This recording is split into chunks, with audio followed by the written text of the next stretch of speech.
Okay, it's working. Yeah.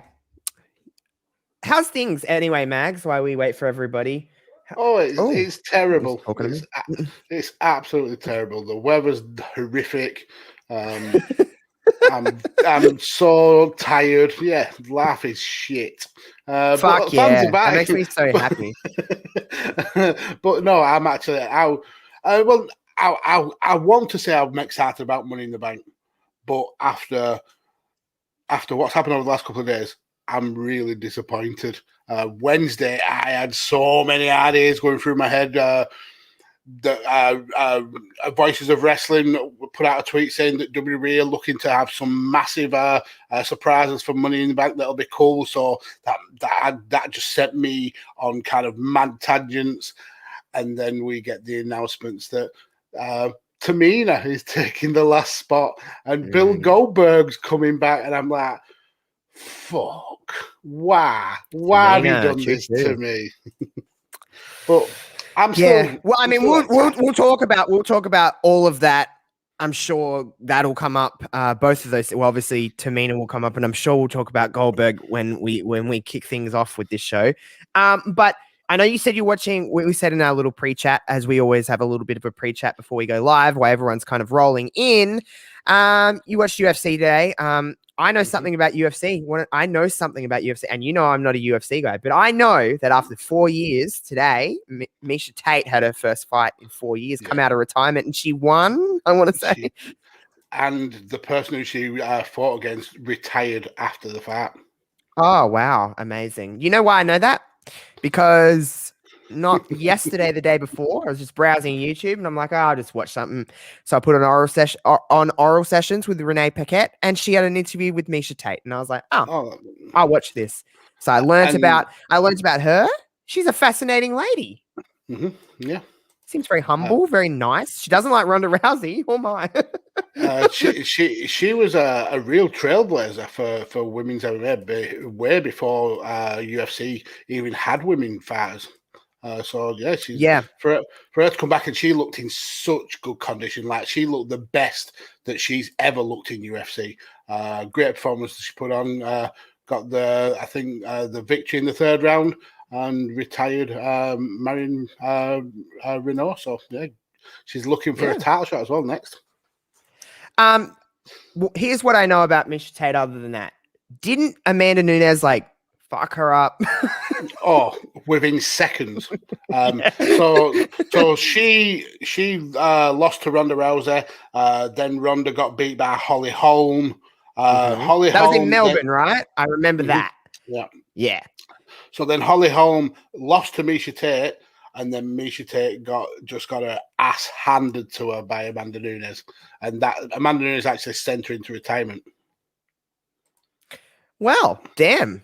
And then, in the interview, she said she went off and had a couple of kids, and then was like, I want to do this. Like, I want to come back into this, and I want to see if I can still do this. Do you think, is Amanda Nunes the fight for her then? I don't know how UFC works, to be completely honest with you. I don't know how this system works, but from my understanding, you can just kind of, do people just call out other people and be like, I want to fight you? Or does it not work like that?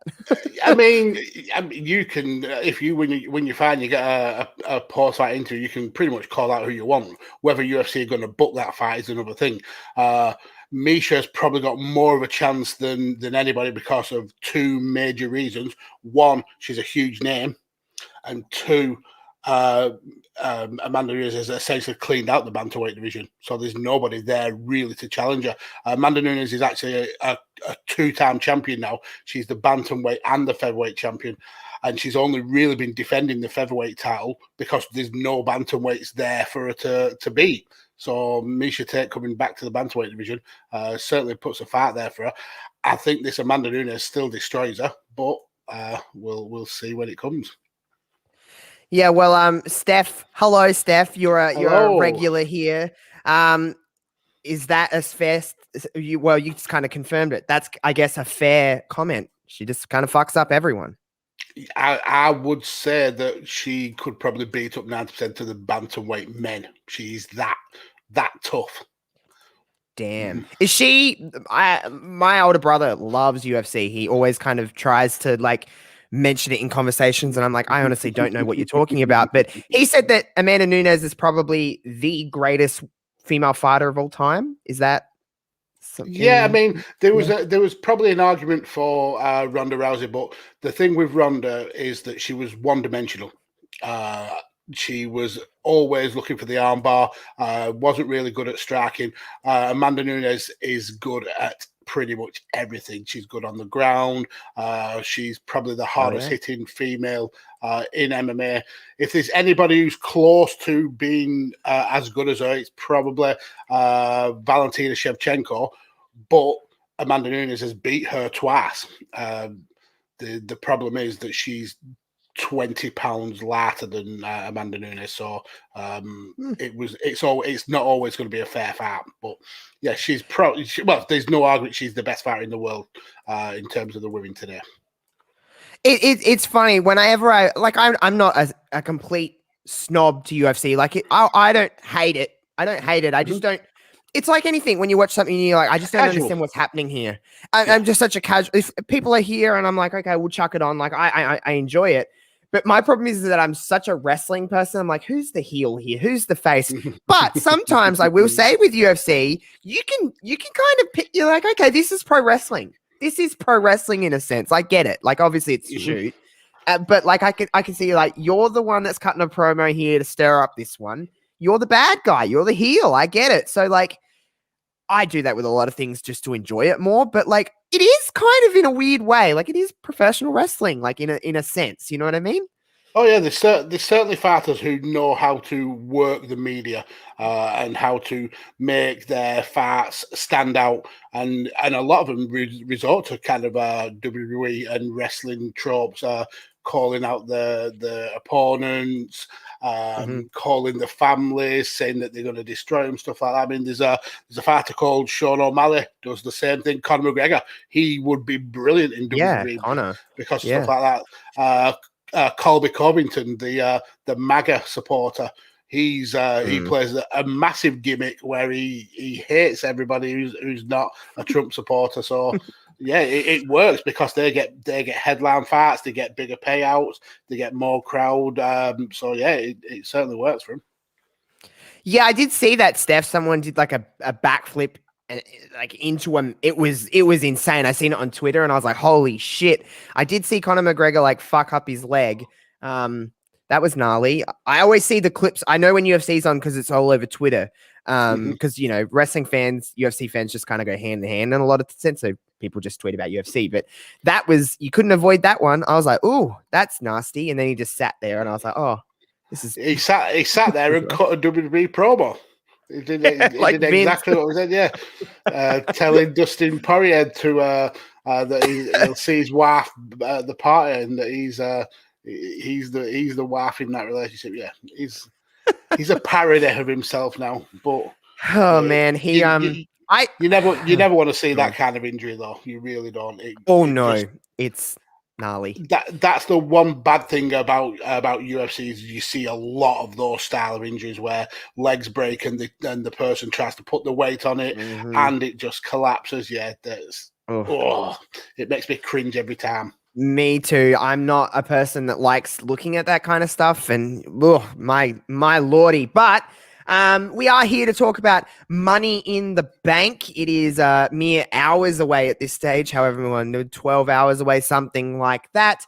Fans are back in WWE. Fans are back in wrestling all around. We'll talk about a little bit of Slammiversary in between our little predictions, as everyone knows that's the kind of style of these shows. But we are here to talk about Money in the Bank. So let's get started. You know what? I want to talk about something right off the bat that a lot of people will be watching this show maybe specifically for. That is the Universal Championship. Roman Reigns is defending against Edge. Now, we've seen on SmackDown a big, huge 6-man tag. The first match back on SmackDown, Roman Reigns and the Usos versus Edge and the Mysterios. Everyone was so just on the edge of their seat. The crowd was, if we were wondering what Roman's reactions were going to be like, well, we got our answer. Loud.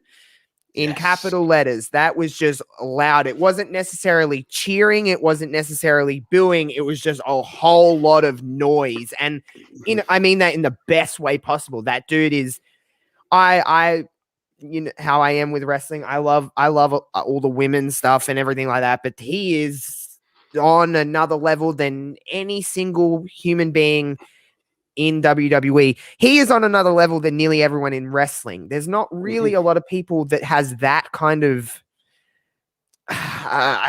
just that kind of value at the moment. He is untouchable. Anything he does at the moment is just like, I'm all ears, I'm here, I'm ready for it. Roman Reigns is defending the Universal Championship against Edge. It's this match will be very good because it's Edge, it's Roman Reigns. It'll be a lot of fun. Crowd will be very invested. The reason I did this one first is because I think it's pretty much, you could pretty much write this one off as Roman is retaining. Yeah, I mean, there are wrinkles that could be added to it. And well, it's probably going to telegraph my pick for the men's Money in the Bank match. But I see Roman definitely is retaining. I just don't think it ends up being a singles match. I think well, we could have a cash in that is very possible. It's and the reason I kind of lean into that with you, not saying that necessarily in this match, but the reason I lean into that is because it's the first pay-per-view back with fans. I can already imagine that WWE want to do something to make that crowd as loud as humanly possible. And a cash in, you can't really go wrong in the sense of like, it's going to make something exciting. It's going to make the crowd very loud. I hope Money in the Bank winners hold on to the briefcases, especially on the women's side, because we've only ever had one Money in the Bank holder hold it for a long time, and that was Carmella. So I'd like to see the women, but I mean, we'll talk about Money in the Banks a little later in the show, but I mean, I could put it this way, whether there's a cash in or not, Edge isn't leaving as Universal Champion.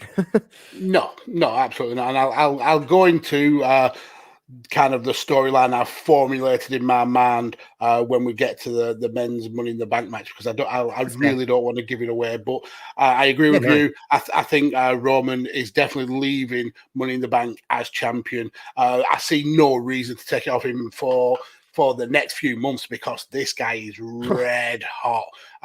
Normally, as fickle WWE fans, we kind of get bored of champions having a reign as long as this. But I'm here for Roman keeping this belt for an Okada length run. It, like, literally, here's the thing with Roman is that he's so red hot. He's just got so much equity and so much behind him at the moment. There's no one ready to take it off him. And people can say, oh, this person, there's nobody ready. There's nobody believably ready without a long time to build them. Okay, sure, you could build someone like take your pick. Big E, okay? You can build someone like Big E, but he's not ready yet. He's not close to ready yet, in my opinion. He can, I'm not saying that he can't be. He definitely can be ready, but not yet. Not as someone as hot as Roman, because you want Roman to hold this title for a long time so that the person that does take it gains 100% of what he has. Yeah, and that rub. You can't have... You cannot have someone that is not ready for that. Like, a lot of people were saying Cesaro should have done it. I'm like, listen, I love Cesaro, and I think he is definitely someone that should have already been a WWE champion. However, he is not on the level of Roman Reigns just yet. He can get there. There's a lot of people that can get there, but it's just not the time for that. Go on. And you could essentially hotshot a title. Someone gets a lucky victory against him, or shenanigans. But does that really benefit the person who's winning the title? Because you would automatically expect Roman to win that back straight away. So would a month-long reign as champion really benefit them before they go back down to the mid-card? Or do you build somebody up? Roman has this really long, powerful run as champion, and then the person who takes that title off him is a made man. It's kind of like the the wrestling of olden times when you see the likes of Hogan, the likes of Macho Man, Bret Hart have really long reigns. So when they lost the title, that person was then elevated to the main event scene. That's something that we've really lost in WWE, especially where we've had very quick short reigns and people are in the title picture, then they drop out and then they're never seen again, and then they come back from nowhere. The stars aren't there anymore, and I think this is a perfect way to build a big star. Edge doesn't need it. So that's why I don't think he wins this match. And obviously, there's already plans for Edge in the future being pretty much confirmed. So yeah, it absolutely makes sense for Roman to keep this amazing title run going. Yeah, and not only that, again, I think we can probably both agree that this will be a great match. There's no way it's going to be, whether it's quick, whether it's not, it's just going to be a lot of action happening fairly fast, I think, with both of these. Edge is, listen, Roman's white hot. There's no arguing that, but Edge is also too. His reaction on SmackDown, it's like Edge is just a made talent for forever. Like, it's Edge. You hear that, you think you know me, and the place just goes off. So you're right. It's not like Edge. What would it benefit for Edge to really win here other than just say, I'm the Universal Champion? There's nothing. There's no real meaning behind it. It's just Edge winning to win. So, and Edge can take 40 losses and it really doesn't matter. He's Edge. He already has a made career, a made legacy. He's fine. So, but this will be a great match. Yeah, absolutely. And in the future, I'd love to see Edge have at least one more run as a world champion. But right now, he's in the position where he can just have dream match after dream match after dream match. Why not? Why not go from Roman to Seth to whoever and just have these massive matches, help get put other people over, and then later down the line, maybe have a run as champion. Yeah, I'm 100% with you on that. Slammiversary happened today, and while we didn't get to watch the whole show, both of us didn't get to watch the whole show. We've seen clips. We know what kind of happened. I think the main thing that that I want to talk about is one Mickie James popping up and basically, I guess, inviting Deonna Purrazzo onto Empower in, what is that, a couple of months away now? It's next month, is it not? Yeah? I want to say August, yeah. Yeah, end of August, I believe, is Empower, and obviously Mickie James is going to be wrestling the next night at the NWA 73. It is. I get lost with NWA. I apologize, but Mickie James popped up, Hardcore Country. She's back at Impact. I'm gonna just blatantly say this it's obvious, but I don't care. How the fuck do you release Mickie James? I know it's been a few months, and I'm really glad that she's doing other things and just, blossoming and being Mickie James and being the absolute star that she is. But how do you look at that and go, you know who we're going to budget cut today? Mickie James. Like, I understand. Listen, I don't agree with it, but I understand younger talent because they have a whole career ahead of them. They can, go and do other things, come back. Mickie James is someone who is one of, if not the greatest women's wrestlers of all time, a Hall of Fame, worthy talent, someone that did more for WWE's women's division in times when it wasn't the cool thing to like, and is just one of the greats. And you just say, we're going to get rid of you. I just think it's pretty silly. But the silver lining is that Mickie James can now go to all these different places and be a producer of Empower in NWA. And I'm sure she'll pop up in other places as well. But man, it was cool to see. It's cool to be at this time when a lot of these releases are coming up now, and we've seen Chelsea Green pop up in Impact and in Ring of Honor, and we've seen all these talents pop in. But man, oh man, it's just cool to see Mickie James. You know how much I love Mickie James, and I know you love Mickie James as well. So I guess it was a little bit maybe expected, or at least speculated on, that maybe Mickie was going to be at Slammiversary. But cool to see her. Yeah, I think you would agree. Oh, without a shadow of a doubt, and I have to echo your words. What a waste of having Mickie James on your roster and not utilizing her to not only improve the wrestling quality of the women's division, but help bring these younger wrestlers into work in front of a TV audience to really kind of hone their craft. what a massive waste of Mickey James in WWE in her last run.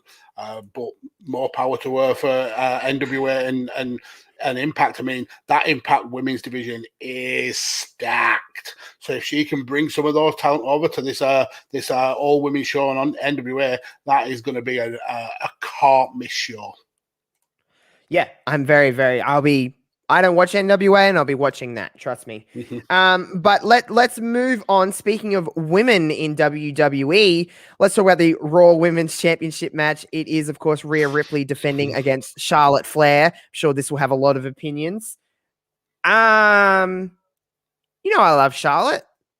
I love Rhea Ripley. What the fuck is this mess? What the fuck? This is a mess. Who's the baby face? Who's the heel? Why should we care? Like, two great talents, two women who've proven that they've had great matches in the past. They have. The storyline is just very poorly booked. Very poorly, because I honestly can't tell you who is the baby face and who is the heel. Who am I meant to cheer for here? Because in a lot of aspects, it almost seems like makes more sense to cheer Charlotte. Because what Rhea did back at Hell in a Cell, when she got DQ'd and then was like, I'm a fuckhead, whatever she said, why would I cheer her? It's just kind of cowardly. And I'm like, well, I hope Charlotte beats you. But then Charlotte was also feigning an injury, and then Rhea was mocking. It's just been weird. And it shouldn't be hard to write this story, to be completely honest, because it's pretty simple. You beat me at WrestleMania last year and you fucking killed me. You killed my momentum. That's what should be the story. And it's not. It's just not. Man, oh man. Before you give a prediction, can you at least try to explain this absolute, as Steph is saying, this clusterfuck of a feud? Yeah, it's beggars belief how you have two amazing talents like Charlotte Flair and Rhea Ripley, and not just have a simple revenge kind of retribution storyline. What is all this kind of bullshit that's going on? And I'm starting to feel that Raw Women's title is a curse, because Rhea has struggled to get over as champion. You don't know if she's a heel, you don't know if she's a babyface. She's kind of struggling to get her character across. And then before that, we had Asuka, who held the title but felt like an afterthought in all the issues that were going on with Alexa Bliss. I wouldn't want that title. If I was a female wrestler in WWE right now, you would not want that title, because you are not going to get pushed to the moon. In terms of this match, who the fuck cares? This, I really just I couldn't care less about it. It's the storyline is that convoluted that Charlotte's probably going to win. That's what we're going to get. We're going back to fans. There's rumors of certain big star female wrestlers coming back. I think we're going to get LOL Charlotte wins again. I'd love to see Rhea Ripley continue as champion and really push on and put these past few months behind her. Who knows? But I'm going for a Charlotte win. It's sad, though, isn't it, when you think about it? Because these are two women who are very good at this. They're very good at, and they've proven time and time again, banger after banger, that they can both put on individually, with other people, and together. They had arguably the best wrestling match of last year's WrestleMania. The best pure wrestling that we've seen of the two nights. It's pretty much what I thought it was. I know you said I believe you said it was as well. Yeah. So I just don't understand. Just sometimes it's okay to have a story that's been done before. It's okay to have a story that's a little bit maybe predictable. It's okay. It doesn't mean it's bad. It's just mean it's wrestling. Wrestling goes like this. It just goes in a circle. We've seen it all before. Except instead they're just taking a really weird direction with this. And this is what I believe. So we said the triple threat, then we had them at Hell in a Cell, then we have them now at Money in the Bank. This is their third month in a row that we're seeing them work together. And I hope it's the last. And I do think Charlotte will win, because, to be completely honest with you, 3 pay-per-views and you're going to say that Charlotte's not winning out of any 3. The feud's been kind of a bit of a waste of time, in my opinion, if Rhea just won, especially the way Rhea like cowardly won, like lost, I guess technically DQ, but like coward. It's just weird. It's. I would think Rhea would serve better having the title off of her and then work back to it eventually down the road, because it's just not clicking, is it? It's just Rhea. Rhea should click, and Rhea should be someone that's working, but the moment she come up was just really. It's just in a word. If I have to describe Rhea's time, it's just awkward. Yeah, she's felt like a deer in the headlights on main roster. She started to get where she was doubting herself, and that doubt manifested on into her character, and it's still coming through now. I don't think she truly believes that she's the wrestler that she was in NXT. I think we're going to see that this match is probably turned into a no DQ match just before the start, obviously to counteract someone getting disqualified. But yeah, I can't see any sense out of this apart from being Charlotte becoming champion. It just that's the victory that makes the most sense for me. Yeah, I agree with you completely. What's up, by the way, Aaron? Your comment was sitting down there. I was just finding a time to say hello. Glad you're excited for Money in the Bank. I'm very excited as well, as you've probably seen on my Twitter. I've just been very happy that fans are back. It feels like wrestling again, because there was a sense of me that just was not enjoying wrestling just because the fans weren't there. And that's not a knock on any company. It's just more so, it is what it is. Once WrestleMania come around, we had a crowd full of fans. I was like, it's very hard to watch wrestling without it. So I'm glad fans are back. I'm glad you are doing well, Aaron. Let's talk about something that's happened over the last couple of weeks in the wrestling world with AEW. They, of course, went back to fans. Did they go back to fans this week or the week before? It was the week before, yeah. Yeah. Oh, because Black, of course, debuted. That was 2 weeks ago. So, man, what a cool debut. Just plain and simple. Just very, very good. Just a very nicely done, and a surprise, because we didn't know he only had 30 days. Yeah, it was. Neither did WWE. I saw the video, the kind of like little promo he put on his Instagram, where he was in an asylum, and he was referencing the R that he had in WWE. And then he was talking to the doctor, saying they asked him how his eye was, and he said, "Oh, well, how would you feel if you'd been beat up by the nurses?" And he said that didn't happen. So we got that kind of twist of an internal character from Alistair to Malachi. One thing I really didn't like is the way that they were introduced on AEW. They keep referencing the fact that he was Tommy End. Yes, we get that. We know that you don't want to talk about Alistair Black being in WWE, but how did Excalibur know that this was Malachi Black? Because he didn't mention it. He just Excalibur goes, "Oh no, this isn't Tommy End. This is Malachi Black," and you're like, how do you know that? This is meant to be a new character. But all in all, it was a cool to see him back, cool to see him happy. The issue is now it's lol, Cody wins. His first feud with Cody. Don't get me started.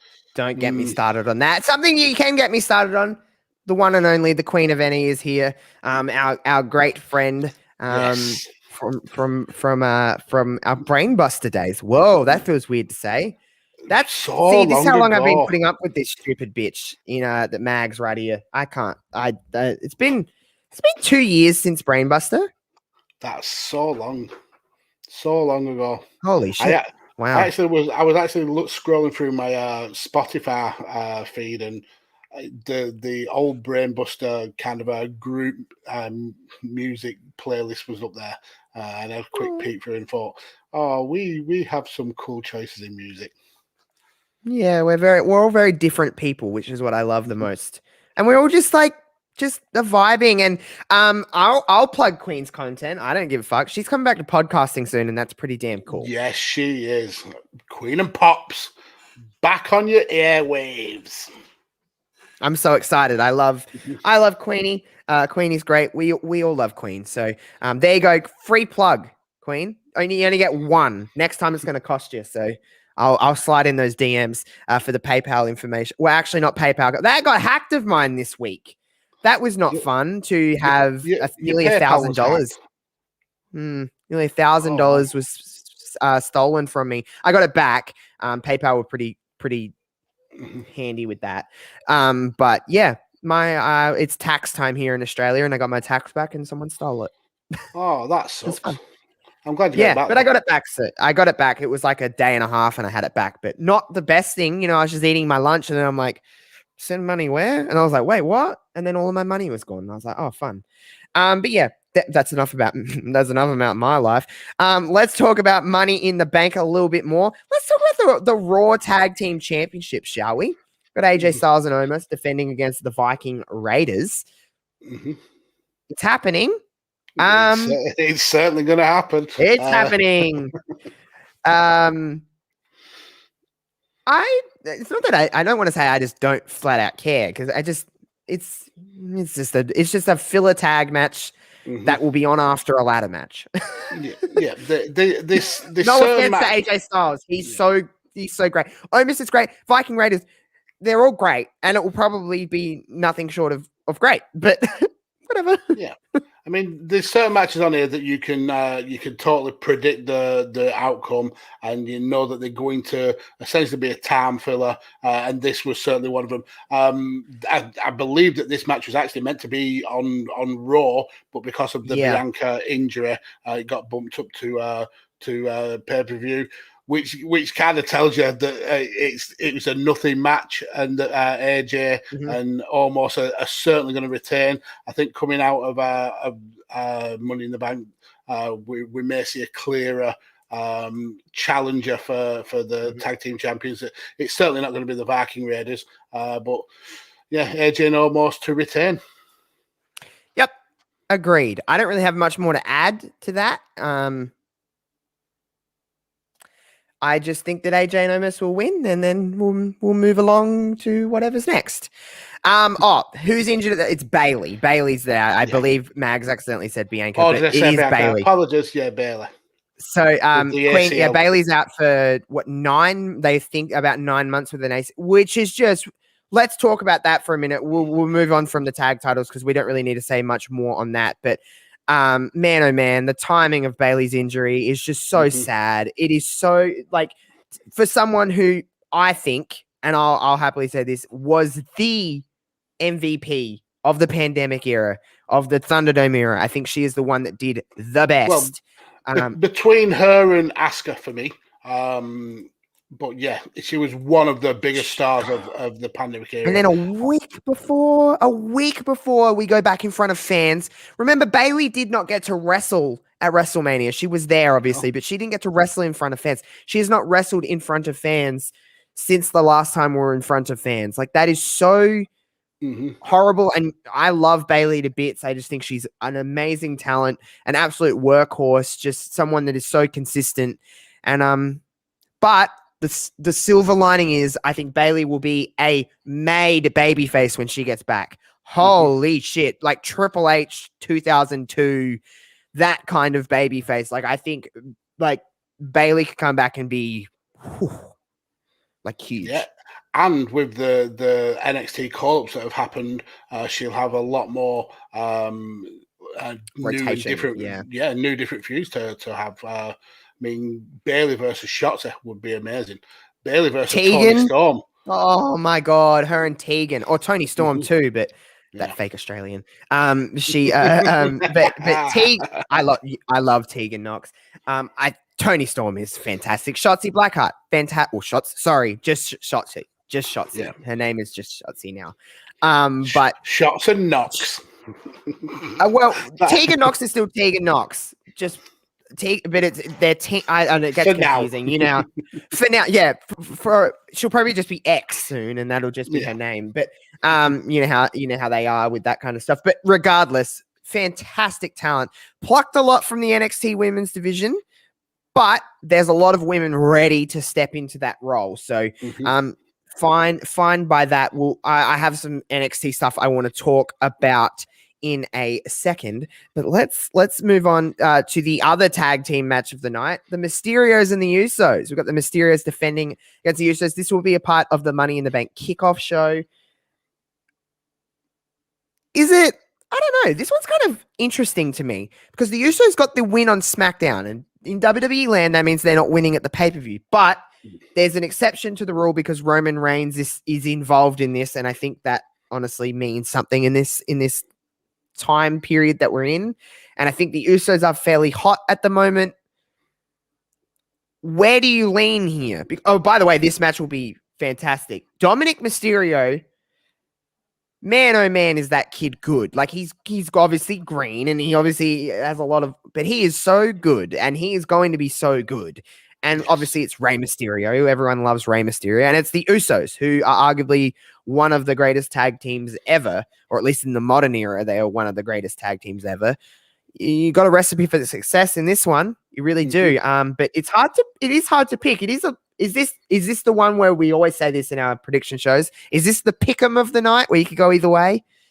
Yeah, I mean, this match for me it's frustrating because knowing what Jimmy's going through in real life, the issues that he's having, sure.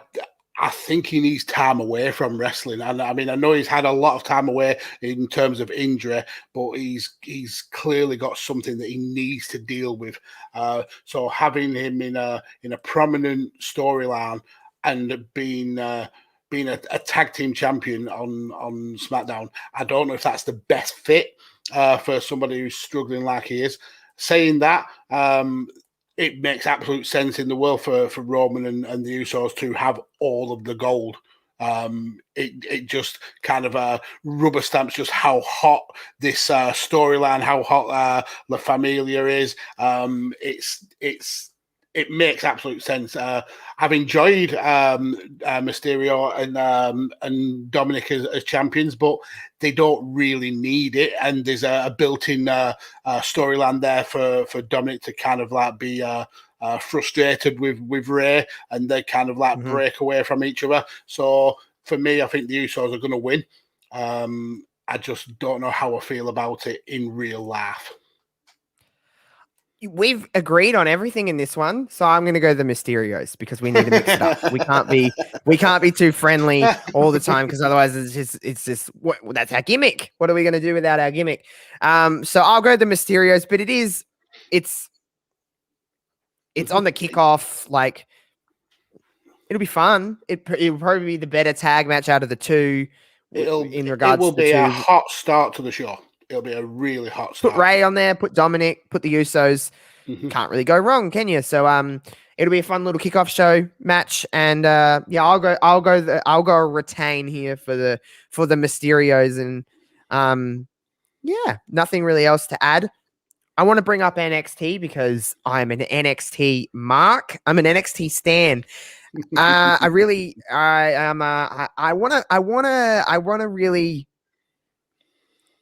want to really dive into this one. Queenie's in the chat. I know she'll have a lot to say about this. It looks like we're all gearing up for Cross versus Joe. And doesn't that just make you just go, ooh, like, oh my God. The fact that there's so many rumors and that regarding Karrion Kross perhaps moving to Raw SmackDown, does that mean Samoa Joe's going to again be NXT champion? Oh my There's God. a possibility. Don't you tease, Josh. But I mean, doesn't that just make you go, oh baby, like Samoa Joe is going to be potentially wrestling again. And he was provoked. He said on he can only touch the competitors if he was provoked. I mean, being choked out at the end of NXT, that's for me, that's provocation. Joe versus Killer Kross, that would be amazing. And then Kross goes off to main roster, and Joe against Adam Cole, Joe against Kyle O'Reilly, Joe against Gargano. Just my God. Hook it up to my veins. That's like delicious. Yeah, that's just like 5-course meal at that point with Joe as champion. But poor Mr. Johnny Gargano, who's doing a great job in this role. I love the way. I think they're great. They play off each other so well. I mean, we have to bring up Index if we talk about the way, and they nearly had that moment. Then Candice come in and just crushed all our dreams, milked this shit out for as long as possible with these two, because the moment they touch, it'll just become another thing. But like, oh my God, it's going to be so, it's just to nearly get it every time. And Indy is really great in this role. I mean, Dexter Lumis is fantastic. Then all the other players with Austin Theory just being a big dumb bum. And then you've got Candice LeRae, who's, by the way, Candice LeRae, one of the best wrestlers in the world. And we don't say that enough. But I mean, just they all play off each other so well. But poor Johnny really got fucked up by Mr. Cross NXT. He got fucked on. But Johnny's that kind of wrestler where he can take an absolute beating and still be legitimate as a champion. So he's essentially bulletproof. But yeah, Index is the love story of this generation. I adore it. I wasn't a massive Indy Hartwell fan when she first arrived at NXT, but I am a massive Indy Hartwell fan now. And Dexter Lumis, she's come a long way. Yeah, Dexter Lumis may be one of the best characters that NXT have created in such a long time. And it's so simple. He says nothing, he just stares, but it's brilliant. I love it. I want there to be an NXT wedding. Oh my God, yes. I love wrestling weddings. Holy crap. It's my favorite thing in wrestling. There's never been a bad wrestling wedding, in my opinion. They've all been amazing. It's like my favorite thing ever. And I love Beth Phoenix kind of being like this little one that's just like, just go for it. She's all over Twitter. She's on TV telling Indy to just take a chance. Like, it's funny. It's just a great time. Hashtag Index all the way. We ship them to the moon and back. They're just so fun. They're honestly just so fun. It's interesting we say fun. Money in the Bank is all about fun. Before we get to the 2 Money in the Bank ladder matches, something that could have the crowd just as hype is the fact that we could be getting Kofi Kingston as WWE champion, perhaps. Is it going to happen? WWE Championship match, Bobby Lashley defending against Kofi Kingston. I can tell you now, regardless of the result, the crowd is going to be alive for Mr. Kingston in this one. Holy shit. Because first time pay-per-view back, we're in the swing of things with the crowd. It's Kofi, who has a very undeniable connection with the fans. And not only that, could we get a glimpse of what we seen at WrestleMania a few years ago? Like, could we get that again? Could Kofi Mania be a thing again? Man, oh man, I've really enjoyed watching this story. We talked about Rhea and Charlotte not having a great story and being very convoluted earlier in the show. This, on the other hand, has been very straightforward, very simple, exactly what it should be. And Kofi is this doesn't happen very often in wrestling anymore, I feel, in the modern era of wrestling. He's a genuine 100% pure babyface. Yes. I mean, I would absolutely stand for Kofi Mania 2. That would be so good. But it's not happening, is it? If there is a match on this card where I would pin my house on, it's Bobby Lashley coming out of this still as champion, unfortunately. And it's because of the shitty news that we got earlier in the week. This was one of the things that we were talking about pre-recording, where on Wednesday, I was so excited for Money in the Bank because we were told of Voices of Wrestling that WWE are planning some major things. My mind went it went wild, and I was thinking of all these different permutations and scenarios.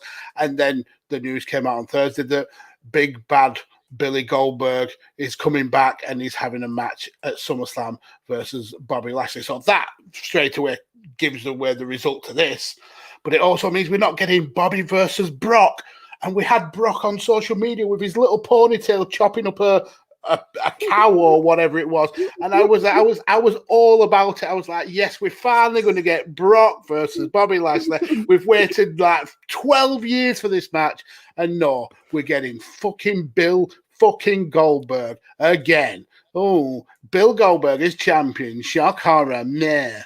So yeah. Usually it's me ranting. You know what? Go off, Mags. I want you to rant all the way about Goldberg because I share similar sentiments. It's not even that I dislike Bill Goldberg. He's a draw. WWE bring him back because he's a draw. But why does it have to be in title matches again and again? Why is this 52-year-old man who couldn't lift a wrestler up to do a jackhammer anymore? Why is he keep getting these title matches? It's ridiculous. He's only booked for 2 matches a year. Just have him have these special matches in Saudi Arabia where no one else is interested. No, this should be Brock. Brock v. Bobby. That's what we want. Oh. Go off, sis. Honestly, Queen. I'm not going to sit here and argue that at all. I'll agree. Goldberg is a draw. Goldberg has name value. He brings in a casual audience. He doesn't need to be wrestling in. He can wrestle anybody, and he's a draw because he's Goldberg. But he doesn't necessarily need to be wrestling in a WWE Championship match. Now, however, we do have to listen. I'm gonna play devil's advocate here, just to play devil's advocate, just because it's stated that perhaps he's fighting Bobby Lashley. A, it's not announced yet, and B, we don't know if it's for the WWE title. Maybe Kofi will win and Bobby and Goldberg will go and wrestle in a feud because it doesn't necessarily need it, but I doubt it. But I'm just playing devil's advocate to play devil's advocate.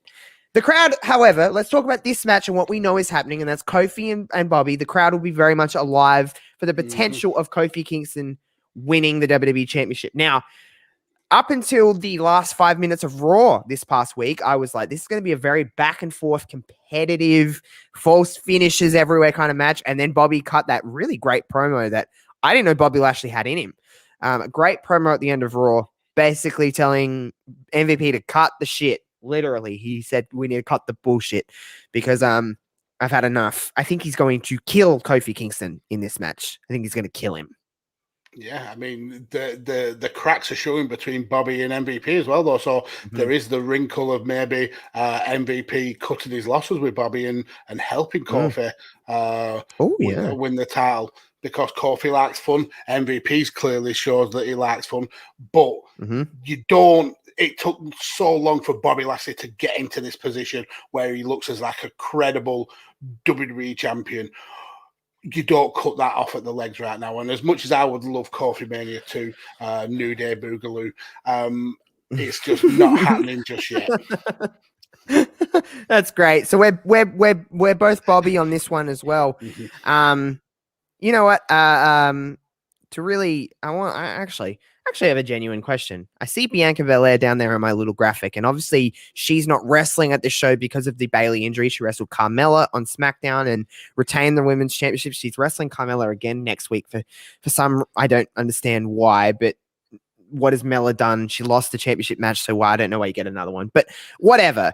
I would assume it would be setting up for a certain return of a blue-haired friend of ours, one Miss Sasha Banks. Because, you know, I feel like Banks and Belair is going to happen at SummerSlam. I think the rematch is pretty much, for me, it's pretty much set in stone. That's what's going to come up for Belair next. It'd be interesting. Well, we don't know. There's a few people around that could be coming back. There's a few people coming over. We don't know. But it seemed, at least, let's just hypothetically say that is happening.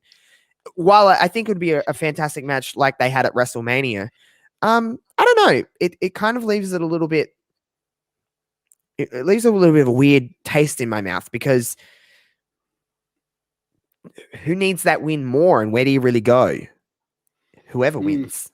You know what I mean? Like, is Banks going to come back to SummerSlam to take another L? Not that wins and losses they really mean nothing in professional wrestling. To be completely honest, anyone can be rebooked and rebuilt. Doesn't really matter. But I don't know. There is a little part of me that wishes that spot at SummerSlam could be saved for something else down the road with them two and let it breathe for a little while, and someone else could step in here with Belair. But we don't really know who. There's a lot of chit chat with Belair and the SmackDown Women's title. Have you felt about her reign, by the way, since WrestleMania where she won it? I think the fact that she's gone up against two of the biggest stars in WWE women's wrestling, has helped her star grow, and she hasn't looked out of place in those feuds. So I think she's been amazing as a SmackDown Women's Champion. But she's in that kind of position for me where I could see her lose it, but I also could see her going on a really long reign because the crowd absolutely love her. She's got that massive fan support. But then again, she's going up against the likes of Sasha and Bayley. How many kind of losses do you keep giving these four horsewomen? Or is she going up against somebody else, maybe a potential other four horsewoman who may be coming back? And we've seen at the Performance Center. Who knows? Is that our certain orange-haired friend? Would that be that one? It could be. I'd like to see Becky back. I'm ready to see Becky. Becky and Bianca could be a lot of fun, by the way. It's been reported on social media that Becky will be at Money in the Bank. In what kind of capacity hasn't been confirmed, but I would love to see her challenge Bianca. I would like to see, it's fresh. It's something new. And I'm ready for Becky. I really am ready to see Becky Lynch again. It's been a while, and it's like, okay. I can feel myself getting ready for Becky Lynch because there was a lot of people by the end of her time, just before she announced she was pregnant and relinquished the title. A lot of people were like, I don't want to say sick of Becky, but there were some people at least saying that maybe it's run its course for a little while. But I mean, you can't miss something if it never goes away. That's so true. Absence makes the heart grow fonder, my friend. And yes, Steph, I believe you did say that at the last, but you'll be right sometime. If you just keep guessing every single day, you'll be right on one of them. A broken clock is right twice a day. That is, look at that. See, that's why I have Mags here, talking everyone up. We're going to have a lot of fun with this one. You ranted before. I'm pretty sure I'm pretty certain I'm going to make a pretty passionate speech about a certain person in this women's Money in the Bank ladder match. We have Liv Morgan, Natalya, Tamina, Nikki, almost a superhero, Alexa Bliss, Zelina Vega, Naomi, and Asuka. 8 women, 4 from Raw, 4 from SmackDown, vying for that women's Money in the Bank contract. Whew. You know what's really fun about this, Mags? What really makes me excited is that this match will probably be on first. It'll be a nice hot opener to get us started, to be like, we're back on pay-per-view. A lot of great women in here. A lot of ways you can go with this one. Let's run down the competitors. Let's start with Alexa Bliss. We talk about Alexa Bliss a lot on these shows, simply for the fact that she is very relevant to speak about. A month ago, she was fighting Shayna Baszler. She was hypnotizing him and doing all this weird stuff that we weren't really necessarily fans of Shayna being in that role. Alexa Bliss is very talented. I think the character's fun. I think it needs dialing back a little bit. I think you're doing too much and it's like starting to get a little bit like, ooh, like let's just calm it down a little bit. It's not ruined. It's not bad. I just think you're doing it a little too often. It's not very special anymore.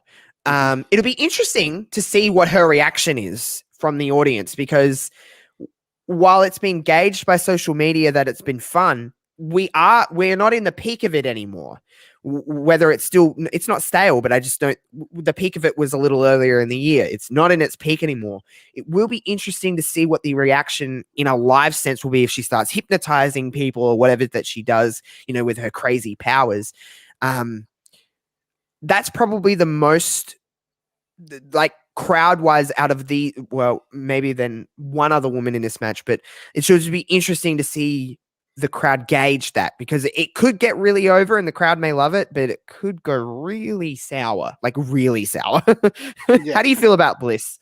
Yeah, I think character-wise, she's probably the strongest out of all the women's talent. She knows how to project a character, but this is such a Marmite character. People are either going to like it or they're going to hate it, and there's really no kind of like a middle ground.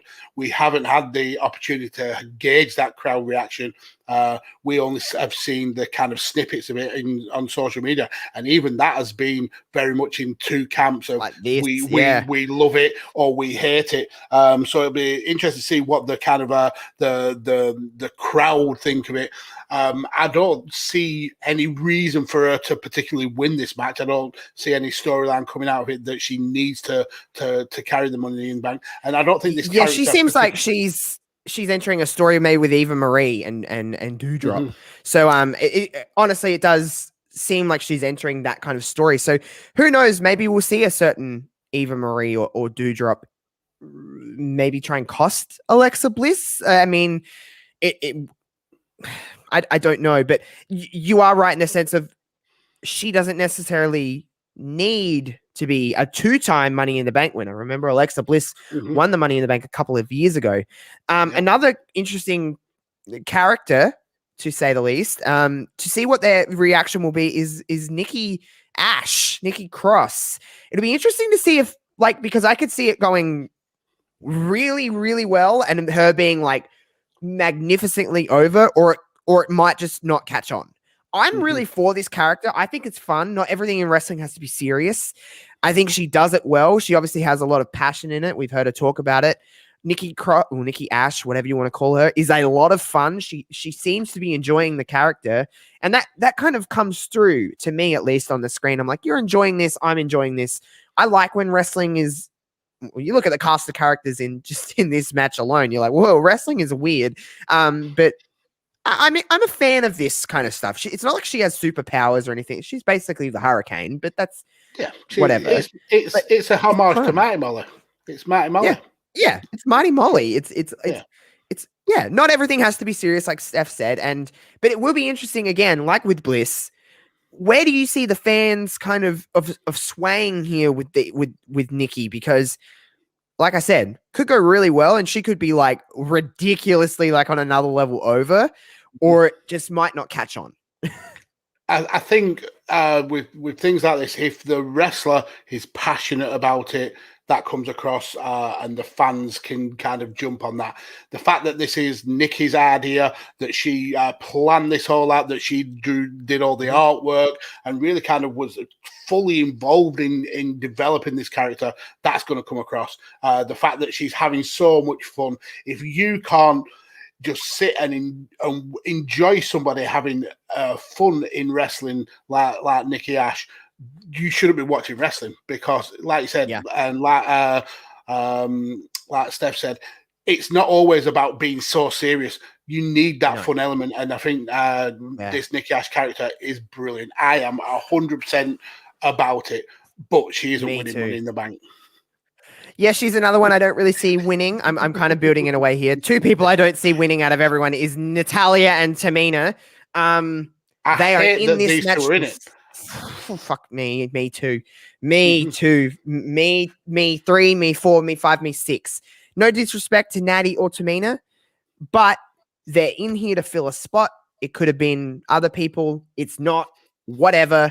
I just am not going to really mention them too much because they're just bodies in this match. Let's talk about the return of Zelina Vega. Zelina Vega returning to SmackDown, I think 3 weeks ago now, and being, of course, named the Money in the Bank by Sonya Deville. Obviously, we've seen rumors about maybe a potential return for Zelina to return to WWE. However, it still was a little bit unexpected out of the blue. Like, oh, she's returning now. Okay, this is happening now. I feel there's at least, she's not my pick, but I feel there's at least potential here with her. Like, she's a little bit of a dark horse for me. I'm like, maybe Zelina Vega could win. And I think a Zelina Vega run with the Money in the Bank contract for a lengthy period could really build her up quite nicely. I would like to see maybe Zelina Vega win this. But Nails. We love Nails. Everyone loves Nails. Yes, we do. We love Nails. Good. Well, good morning to you. You'd be just waking up on this fine day. Yeah. So hello. Zelina Vega. How do you feel about Zelina Vega and her chances maybe at Money in the Bank? Yeah, I agree with you. I think her holding that Money in the Bank briefcase for a while would be interesting. Money in the Banks have always kind of favoured heels, because of just the surprise element of when you cash in. So it would kind of make sense. But the way that she's come back with losses to live in like 90 seconds or however long, I feel that maybe this isn't the the right storyline for her. But I am interested to see where she goes, being back in WWE and being more as a wrestler rather than a manager. Yeah. That'll be a cool to see. But yeah, she's also on the definitely not winning list. Oh, Naomi deserves all the love at the moment in the world because she is copping a lot of Wrestling fans are dicks for what they did to Naomi. That was she horrible. does not deserve that at all. She is I just think, obviously I don't know Naomi as a person, but she just seems like a wonderful person, a very sweet person, and blaming her for her husband's actions and making the poor woman left Twitter. She put her Instagram to private. She's left socials effectively because people are harassing her and saying it's her fault. It's disgusting. And I hope she gets a spot to shine in this match. I hope she gets a brilliant reaction because Naomi is a lot of fun. And I'm not opposed to seeing someone like Naomi win this match because I don't like saying the word deserved. She's bloody earned the right to hold her Money in the Bank, to have another title run. She's always a lot of fun, always a lot of energy. I have no bad things to say about Naomi ever. She's on the potential list for me. And a lot of it is because of the backlash that she got on Twitter. I absolutely adore Naomi. I think she's one of the most underappreciated wrestlers that WWE have got. She's so good. She's so slick. She adds the same kind of energy that Kofi adds to the men's division. She's got that such an amazing talent. But there's an interesting storyline. Yeah. But there's an interesting storyline that could come out of this, with her winning the Money in the Bank and then getting involved with Roman and the Usos. Maybe she could be the one that makes Jimmy bend the knee. Maybe she could bring more gold into the family. So that's a potential for me. I'm not gonna exactly pin my name to the cross just yet. But Naomi's one of the storylines that I think could come out of this Money in the Bank match. That'd be a lot of fun. I'm not gonna throw you under the bus for that one. It sounds like a lot of fun. We got Asuka as well in this match. She won Money in the Bank last year. Of course, that ended up being for the Raw Women's title. It's just not Asuka's time, I don't think. And no disrespect to Asuka, one of the best wrestlers in the world, one of WWE's greatest talents, but she's just in this match because she has earned a place in this match. Yep, and that's fine. This is the thing I've been waiting to talk about because I have a lot to say. Liv Morgan is the other woman in this matchup.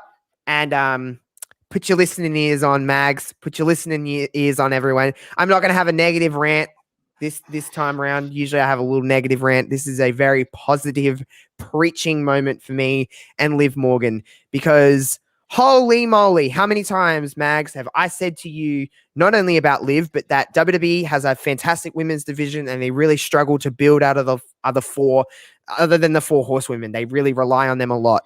You have an opportunity here. There's 8 women in this match. Not one of them are a 4 horsewomen. That's an incredible, incredible thing to see because they always rest on their laurels a lot. And no disrespect to any of those 4 because they're great, fantastic, top tier talent.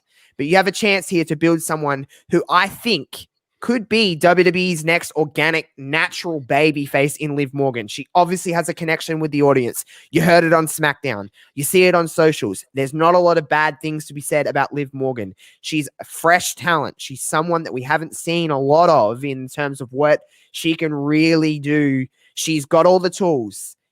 I've said to you, Mags, I believe on these shows, I've said it in podcasts for the whole year in a sense of Liv Morgan has a marketable look. She has a marketable personality. She's young. She's everything that you want out of a talent. I just think that now is the time to really see what we can do with Liv Morgan and to see the reaction, to see her passion, to see the way that she portrays herself. I don't know who's seen the network promo they put up on socials. They had a network exclusive where she cut a promo, very natural promo, and the crowd were very much like, fuck yes, Liv Morgan. I just think that this is the time for Liv Morgan. I'm very excited to see it because I can just picture that moment where she's climbing to the top of the ladder and everyone's standing and you have a true babyface win. When was the last time we had someone in the women's division really outside of the four or Asuka really be a true organic babyface? We have not seen. I compare this, what we're seeing right now with Liv, whether she wins or loses, is very similar to Becky's rise in 2018. I truly believe that she has a connection with the audience. Ruby's gone. Sarah's gone. She's on her own. It's make or break time. It is now or never time with Liv Morgan. Okay, there is a possibility that obviously she won't walk away with Money in the Bank, but at least build off of that. She's my pick to win Money in the Bank because I want to go with my heart, not my gut here. I'm going with my heart. Liv Morgan's in my heart right now. I have all the praise in the world for Miss Liv Morgan. I just think she's so great. I think she is truly a great talent that we have so much potential with. And I just think now is the time. You've got your opportunity here with the crowd the way they are for her. And I know how WWE are. They like to cut you off sometimes and be like, well, that's when you don't win because you need to be screwed out of things. But I just think sometimes it's okay just to be like, let's see what you can do with this and hold the briefcase for a while. And that moment when that pop, that music, I just want it all. And I just want it all for Liv Morgan. I just think she could be a marketable face of the company. I really do. Finished? Yeah, I'm finished. I said it was positive. It wasn't a rant. No, it was great. Nice, it was great. I may piss on your bonfire now. Well, that's fine. You're allowed to, but I can kick you out of this show. Just remember. Right. So for me, I mentioned to you that midweek I was so excited. I felt that one spot, that to be determined, was such a cool caveat. I would have loved for them to have kept that open until the night of the show, so we get a massive surprise.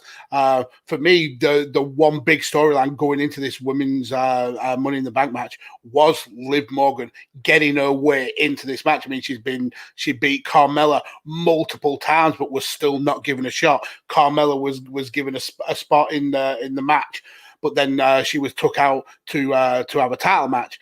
Liv was still not put in the match, and she's had to really kind of scratch and claw away in it. So that is the one big storyline that is built into this, which means surely she was the winner. But WWE love to throw these red herrings in, make you believe that one thing's going to happen, then another thing happens. So that's why I was always interested in that to be determined pick. And then when it was announced as Tamina, that made me believe that this isn't a red herring. This is the only true storyline going into this Money in the Bank. It has to be Liv. It has to be. I mean, when the Riot Squad came to the WWE, who would have thought that Liv Morgan would be the breakout star of that? Everyone would have had it pinned as Ruby Riot. Yeah. Ruby's gone. Sarah Logan's gone. Liv's out on her own. She's got this brilliant storyline. She's got this wave of fan support. It's got to be Liv Morgan now. Now it's confirmed that Tamina and Nata are in this match. The only way I see Liv Morgan not winning is if one of those two gets taken out before the match and is replaced by somebody else, maybe a flame-haired Irish woman.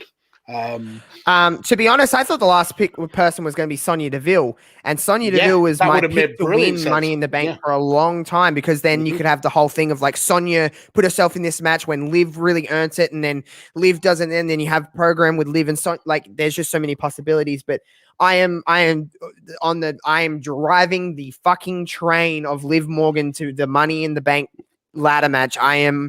I just think that you have something here you don't have anyone else. Don't do something shocking just to do something shocking. I don't care if Tom, Dick, and Harry are picking Liv Morgan. Predictability, I say this a lot, predictability doesn't mean bad. Predictability just means we've seen it coming, but that could be a good thing.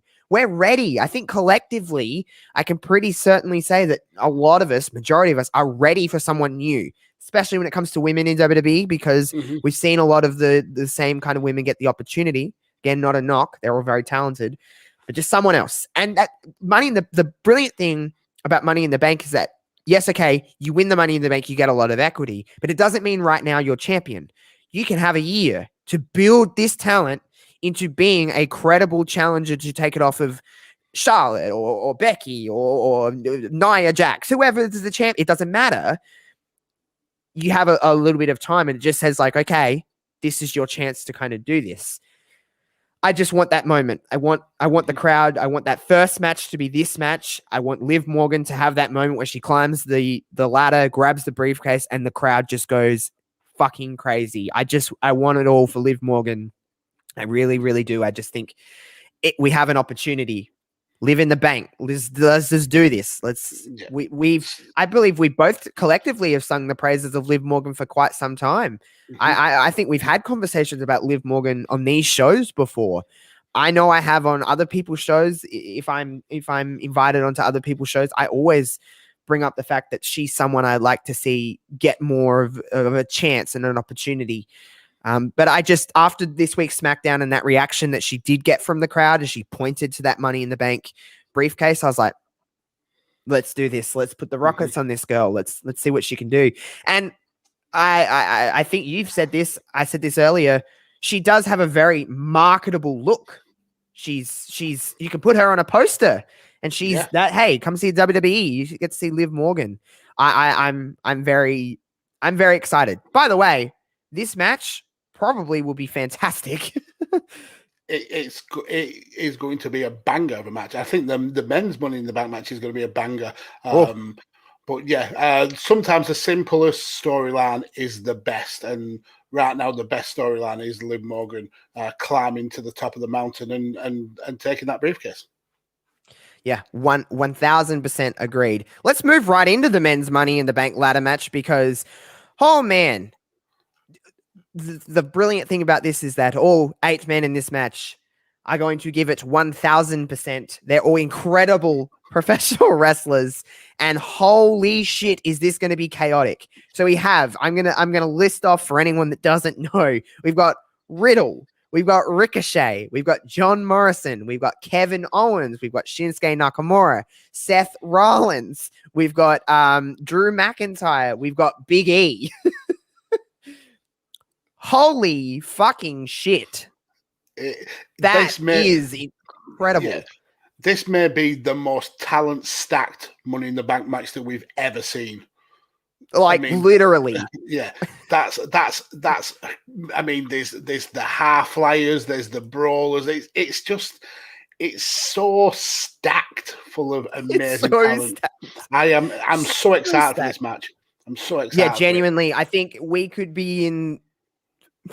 I don't know what we're going to be saying this time tomorrow, but we could be in for an absolute barn burner of a ladder match. Just a crazy, crazy match because all of these dudes, they don't hold back. They just don't hold back. Let's just say it that way. To take a Queenie or trope, everyone in this match slaps. This match will hump. 100%. Yeah. It's a lot. Let's run them down like we did with the women's participants. So let's start with Riddle. His stuff with Randy Orton, whatever you think personally about him, we'll leave that aside. But his stuff with Randy Orton has been probably the shining light of Raw for the last couple of months since WrestleMania. RK Bro. Man, and Riddle has been showing up. He's been showing up. He fits in. He really does fit in with the group of talent. I do have a lot of praise in that sense for Riddle. This one's really hard to pick, to be honest, because I can really make a case for anybody in this match why they would win. I really can. I mean, I can for maybe 4 of them. There's 4 definitely that stand out to me that they're there to provide a great moment, but not necessarily going to come out as a winner. All right, well, let's talk about Riddle. What do you feel about Riddle and his chances in this match? So for me, Riddle is on the potential list, and it's all because of the RK Bro stuff. We could have an issue where Randy gets jealous of him being the Money in the Bank winner. But I think we're going to lead if Riddle wins. That's not me confirming my pick yet. But if Riddle wins, I know he mentioned on Raw Talk that he would cash in for the tag titles for him and Randy Orton, which I think would be a really cool and unique way to use Money in the Bank for them to cash in for a title that is not a world title. So for that reason, I've got Riddle potentially winning it. And plus, Randy Orton may come back to help Riddle win. True. Drew McIntyre. No, thank you. No offense. I like Drew and I think he's great, but he does not need the Money in the Bank. He just had a whole year of being WWE champion, being in that picture. He just doesn't need to win Money in the Bank. I like Drew. I have no problem with Drew. I think Drew's fantastic, but let's just keep him away from the WWE title for just a little while. Just a little while. He can come back and do it later, but a little while. Every month we've sung Drew McIntyre's his praises because he had such a horrible time for him to become the man. Yeah. And he did such a great job at it. He really kind of helped carry the company when we had no fans.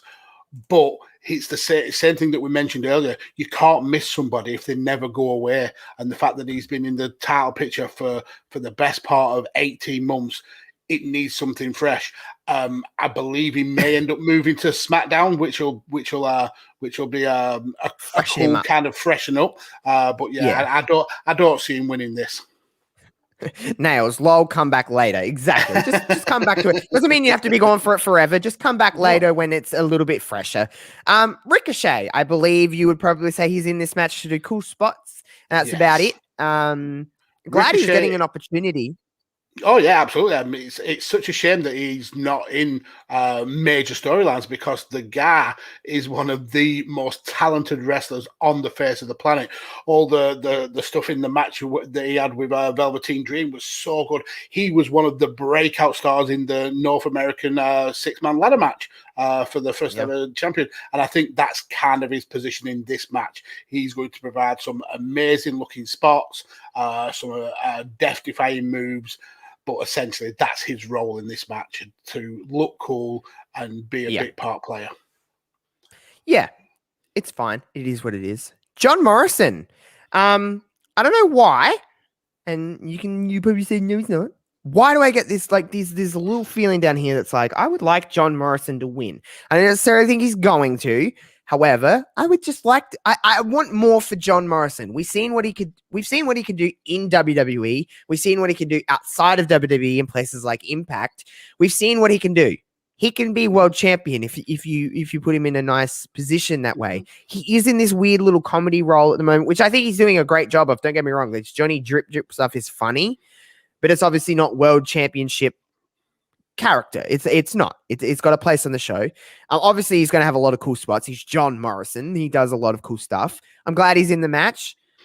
There is a little part of me, like I said, that I wish he would win, but I just don't necessarily think it's going to happen. No, I mean, there's a hint of a storyline there for him to win, with the fact that the Miz was recently Money in the Bank holder and cashed in and became champion. So you could kind of have Johnny Drip following that mold. But again, like Ricochet, I think he's in this to provide some amazing spots, but essentially kind of just be a big part player in the match. But yeah, I think if anybody out of this 8 lineup deserve at least one run with the big belt before they hang their boots up, I think he's one of them. Yeah, I would definitely agree. Kevin Owens, he did a great spot on SmackDown. He's a crazy boy, isn't he? Just jumping off of, he's starting to get that moniker. Pat McAfee's reaction to that was, oh man, isn't Pat a great? Isn't he a great commentator? Just really adapted to the role quite well. Pat's very natural. He's a very natural speaker. So he comes across as he's not annoying. He doesn't seem out of place. He works. Obviously, Michael Cole. People like to give Michael Cole a lot of crap, but he's been in that role for a long time. He knows exactly what to say, when to say it, and to guide someone into being great. So a lot of praise goes to Michael Cole as well. But Kevin Owens, he likes to jump off of stuff. I believe he'll probably jump off of some ladder in this match. would you like to see Kevin Owens as Mr. Money in the Bank? I'd like to see Kevin Owens as champion again. I think Kevin Owens is amazing. The issue is there's no real storyline for him in this. So again, I won't rule him out because Kevin's one of those characters that he could be out of the picture for a year, and then suddenly you put him in the title match, and it seems relevant, and it seems like it's a possibility. So he'll always have that kind of that chance of winning. But for me, I think there's more interesting storylines coming out with other people. But yeah, he's going to destroy himself jumping off a ladder. Yeah, oh man, it just makes me excited. I love ladder matches. I'm such a nerd for ladder matches. Let's talk about Shinsuke Nakamura, the king of strong style, the official king now. That poor Mr. Baron Corbin, by the way, he's in debt. Wow! Poor guy. I feel so bad for him. How many years have wrestling fans give Baron Corbin shit, and now he's potentially could be one of the more biggest, relatable. Yeah, he could be one of the biggest baby faces that we've ever had. Coming in looking all bedraggled, growing his hair out a little bit, and he's got the beard. Grey. Yeah, he's got the grey in his beard. Awesome. His shirt's all messy, and he's getting all his stuff repossessed. I'm like, I feel bad for the poor guy. Like, homeless he's lost his crown. And like they bring him out and they play his music, and then halfway through they're like, oh, he's not King Corbin anymore. He's so sad. Poor guy. But yes, Shinsuke is now the official king of strong style. He's got his lovely guitar playing friend that everyone just seems to love. Boogs. Mr. Rick Boogs, Shinsuke Nakamura. When he does that is so funny to me. And then he of course plays the guitar in that for him. It does add a sense of it does have a layer to Shinsuke that for whatever reason you need to add layers to Shinsuke, but it is fun. I'm not complaining. It's a fun little partnership. Shinsuke's in the match. It'd be a cool surprise if Shinsuke won. I wouldn't be opposed to it at all. Okay, but just try and get in a mindset of being like, imagine watching it and Shinsuke won. That'd be pretty fucking cool. I mean, we had that spot with the Royal Rumble. How amazing was it when he won the Royal Rumble and nothing came of it, and everybody was depressed about it. We got him and AJ kicking each other in the nads 5 million times, which was. I'd love to kick you in the balls, Mags. I'd have a lot of fun with that. Just a straight up kick, just a boom, and I'd just run off. That's like a real piece of shit. That's so mean, so mean. And for that, now Shinsuke Nakamura is not going to win this match at all, no matter how. Because I said I'm going to kick you in the balls. That's why Shinsuke is not going to win. I'm sure that's the reason why he's not going to win. Yeah, correct. Probably the two choices that I've seen the most. The most majority picks for would be Big E and Seth Rollins. They seem to be the most consistently picked people for the men's Money in the Bank ladder match. Let's talk about Big E first. He was the Intercontinental Champion, obviously lost to Apollo Crews. There's a lot of talk around Big E being he could potentially be, no pun intended, a big star in the E. And he really could be someone that could be built to take the title off of Roman Reigns, like we were talking about before. It would be pretty cool to see Big E win. However, if we're both saying Liv Morgan will win, do you see two baby faces winning Money in the Bank contracts on both the men's and women's sides? No, I don't. I would love for it to be Big E. I really would. I think he's one of the brightest, most energetic wrestlers on the whole roster. I love just watching him, even when he's not the main focal point of what's going on camera. You always keep one eye on Big E because he's going to do something ridiculous, like flex his pecs or just his facial expression, the stretch with the legs. Yeah, he's just brilliant. And I want to see him as world champion, but I think it's just a little bit too soon. I don't think he's the man right now for to take the title off Roman. If he won it, I could just see him being basically fed to Roman, and then that would kind of negate the whole point of Money in the Bank. So for me, whilst he's a popular pick, it's just not the right time for him. Take it slow with Big E. Mm-hmm. Just build it and build it and build it, and he could be a big deal. He really could be. Big E has all of the talent, all of the tools, everything you want. It's just timing. It's not the right time right now. But again, Money in the Bank doesn't necessarily mean you'll cash in right then and there. You do have a year.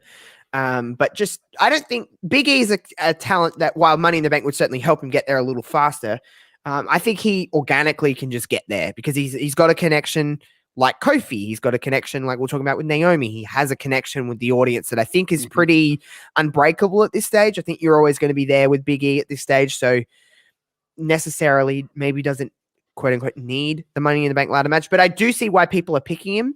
And it's definitely not someone that I'm like ruling out. Like I could see it happening definitely, but something must be in the water today because we're agreeing on a lot of things. Because I picked Seth Rollins in this match because Roman Reigns is the Universal Champion.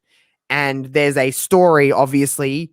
There's history with the Shield with Seth and Roman and another guy. I'm not sure who he is. I think he went by Dean Ambrose. Don't think he's doing anything anymore. He disappeared off the face of the planet. Well, we don't know where Dean is. Hope he's doing well. Does make me think of that John Moxley guy though. He's doing a lot of good, cool things. Yeah, look very similar. Big fan of his wife. Love me some Renee Paquette. But yes. What was I saying? Oh, Seth Rollins. Yes, there is obviously history with Roman Reigns and Seth Rollins. Seth Rollins winning Money in the Bank would be a 2-time Money in the Bank winner. He seemed a lot of people give Seth a lot of some warranted hate, but he does get a lot of hate. I think he's doing probably the best character work of his career, to be completely honest. He's a cockbag, that guy. Just great at doing this, just being that little chicken shit douchebag, like incredible talent. I do think Seth will win to set up something with Roman. We're probably not in agreement that it will happen in the same night. Because that seems to be where you were going before maybe a Seth Rollins cash in the Universal Championship match. We'll see. We'll see where I'm going. But I do think Seth will win, and I do think it, regardless whether he's holding Money in the Bank or not, I think he works with Edge at SummerSlam. But like I said, you got a whole year to cash that thing in. And it's just, I mean, imagine the way you could go with Seth Rollins cashing in on Roman Reigns. The story writes itself. It really does. Whether he won or not, you know what I mean? The story is there for them too. And I'm not opposed to seeing Roman and Seth work. Not at all, my friend. Not at all. Could you switch one of them? Easy. Seth Rollins could be a babyface. Roman Reigns could be a babyface. You could just let them be the same characters they are now and just let them fight. And we just decide who we want to cheer for and who we want to boo for. Doesn't really matter to me. But Seth Rollins is walking away. Mr. Money in the Bank. Okay. I like that. Strap in. So this is how I foresee Money in the Bank going down. I mentioned about Riddle being a potential, and if that happened, that would be cool. But how I would like it to go is Seth wins Money in the Bank. We get a similar kind of pop to when he cashed in his original Money in the Bank, when he cashes in tonight on Roman and Edge. Doesn't win, because we both said that Roman walks away as champion, but it kind of adds another layer to that Edge versus Seth Rollins issue that we're building towards for SummerSlam. It's another time that a wrestler has come in and kind of strong-armed their way into an Edge versus Roman singles match. So that gets him more and more frustrated. So that builds to Seth versus Edge at SummerSlam. I think it'll be probably Seth that takes the pin, because we still want to keep that potential for an Edge versus Roman singles match further down the line.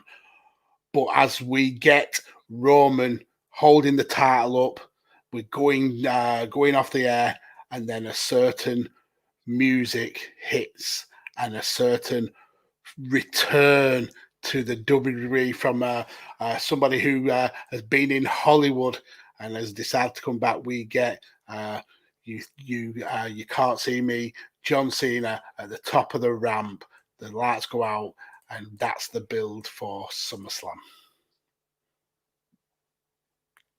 I don't hate it. I don't hate it at all. It's quite good. Don't think it's going to happen, but it's quite good. I do think that Roman Reigns and John Cena will probably work at SummerSlam, but I don't think that's going to happen. But good for you. We'll see. Great booking there, Mags. I don't hate it. I don't hate it at all. If it happened, it would be quite delicious, tasty, num num num. But I don't think it's going to. But well, that's I like it. Well, I don't care. It's my show. It's not yours. Get your own show and then tell me to shut the fuck up, you know? But for now, you shut the fuck up. I do think that this men's Money in the Bank ladder match is going to be crazy. I think the women's Money in the Bank ladder match will also be very, very good. The whole card actually seems there's like a couple of matches that I'm like maybe the tag matches and stuff like that, but you got to go like this. I don't think these particularly weak matches. I think every match has a build. All the matches should absolutely bang. Whether the storyline going into the matches is cool or not is another thing. But I mean, Omos and AJ versus the Viking Raiders going to be a banging match. Usos versus the Mysterios going to be a banging match. Ripley versus Charlotte should be a cracker. Kofi versus Bobby Lashley, I think that has got the potential to be the sleeper match of the night if they're given enough time and enough freedom to work. That's going to be a bop of a match. I agree with you completely. It has potential, I guess you could say, to be a great, and fans are back. It's going to be a lively crowd. That's probably the thing I'm most excited about. It's going to be a very hot crowd. I'm ready. We're back on the road with wrestling. Wrestling feels like wrestling again. This last 18 months, 70 weeks without SmackDown. It was since the last SmackDown with an audience to this SmackDown. 70 damn weeks. It is a long time. I understand if people have tapped out of wrestling these last 18 months because it has not been wrestling. It just hasn't. It has been different. All companies have done their best to adapt to COVID, to adapt to everything going on with that in this pandemic time. But we are back. Crowds are full. Crowds are ready to watch some great wrestling.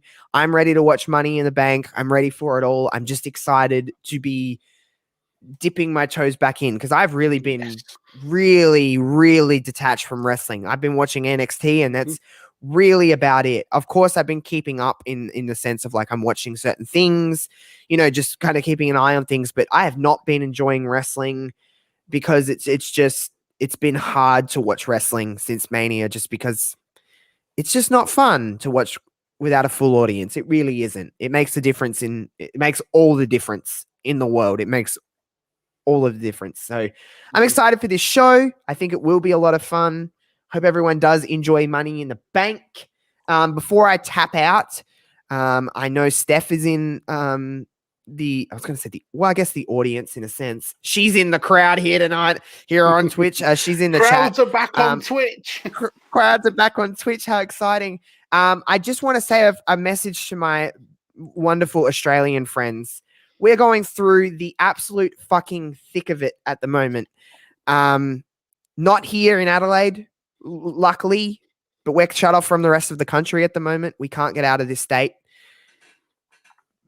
Where Sydney is in New South Wales and where Melbourne is in Victoria and other parts of Australia are getting hammered with this Delta variant of COVID. We have had an absolutely horrific rollout of the vaccine in this country. 4% of this country is vaccinated.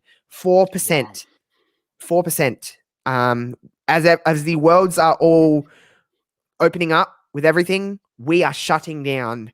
I'm talking like sport isn't happening. I'm talking entertainment is being cancelled. We can't go to certain places. Everything is shutting again. And we're 18 months into a pandemic. I'm not going to get political or anything and say but it is a very government issue that this government has not done very well at It's across the board. Every Australian nearly agrees that we should have the ability to be able to have access to the COVID vaccine, and our rollout started at the end of March. To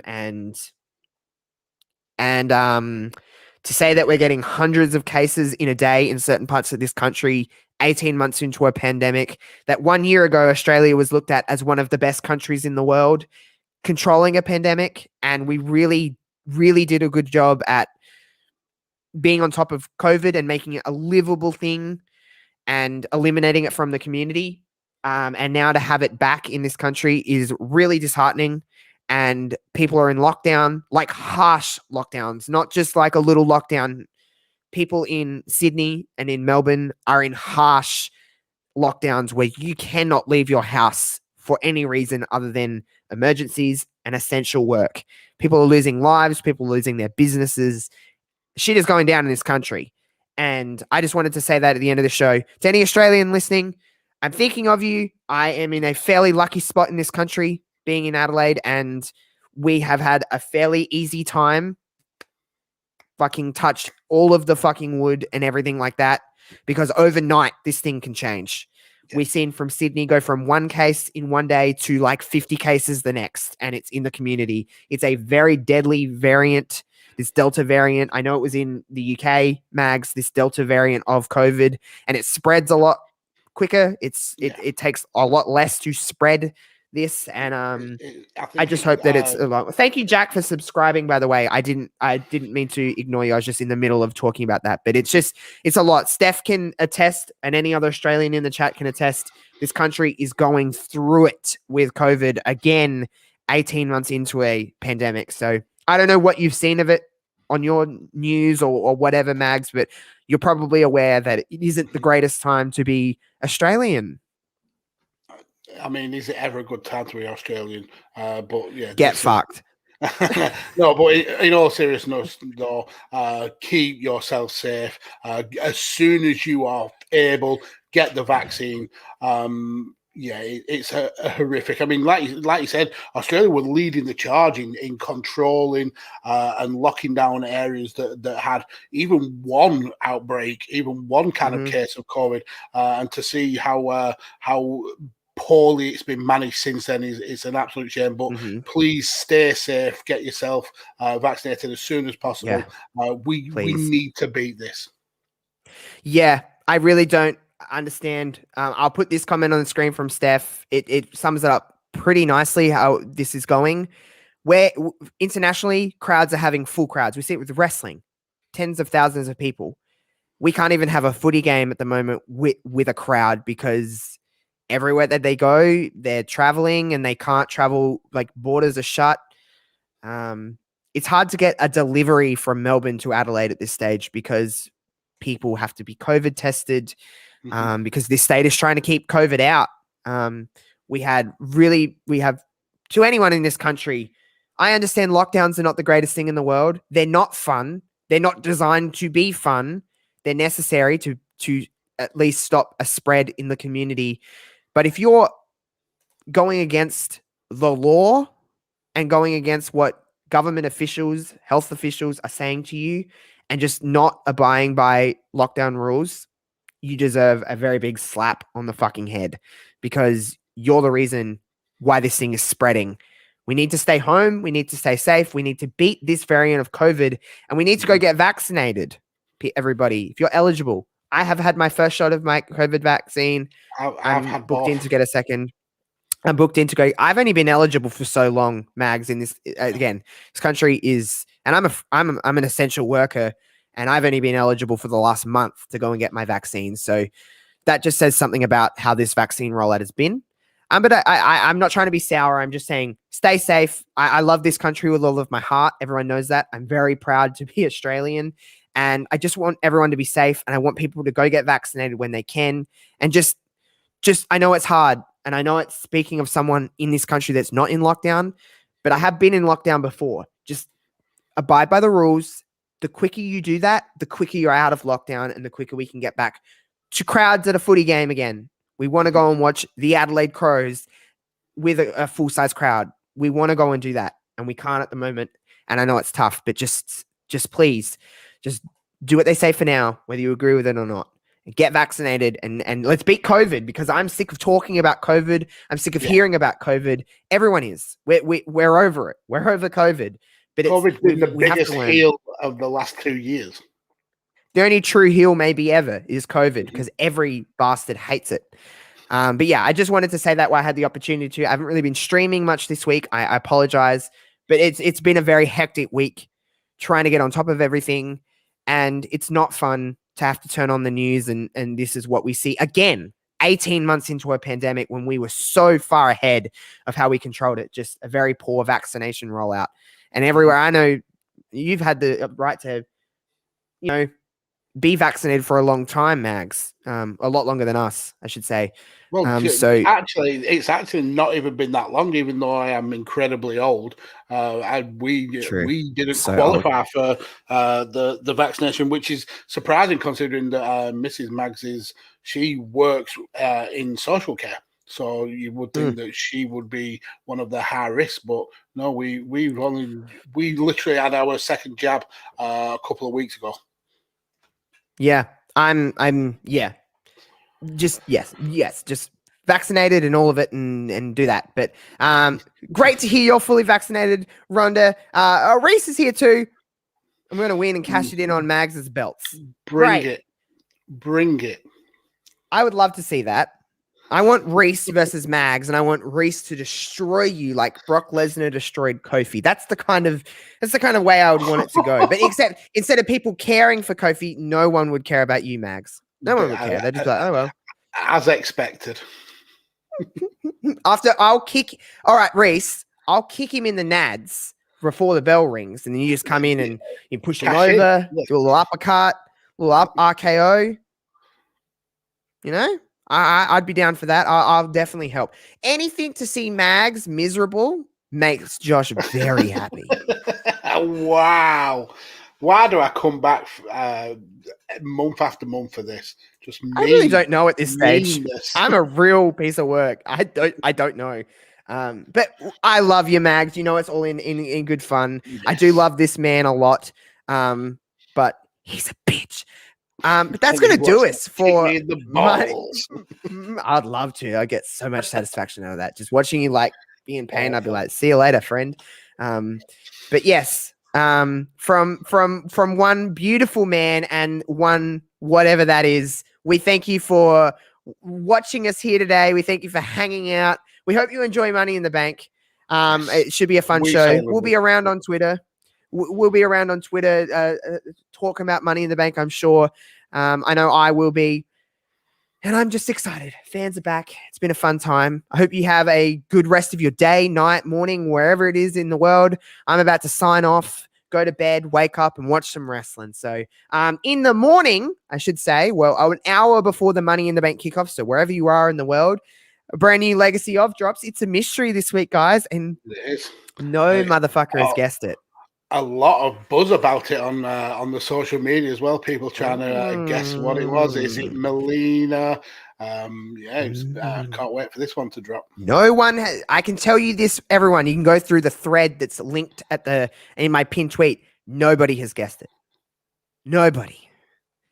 The only other person in the world that knows what this is Spencer, because I had to tell Spencer because he's obviously our boss for Love Wrestling, but he's the only one that knows. And it's a joy. But I can guarantee you all this Legacy of that drops again 1 hour before the Money in the Bank kickoff. It's the kickoff to the kickoff. It's the kickoff to the kickoff. Yeah, it's a nice little compact 14-minute video that you can just watch before the kickoff. Maybe have some dinner, some breakfast, wherever it is that you are, know, some lunch, a snack, have an ice cream while you watch it, have a coffee.